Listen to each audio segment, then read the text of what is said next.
here we can see the heroes of Veco and all the other lineman companies in the Philippines to repair our power.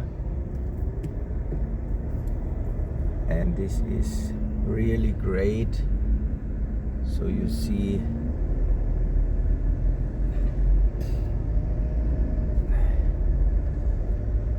they have a lot of work to do,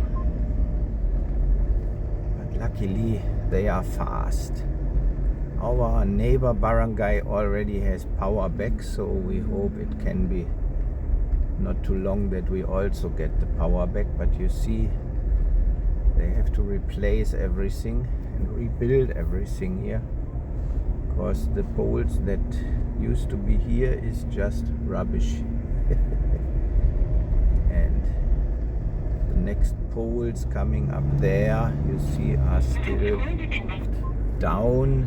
So they have to repair all this here.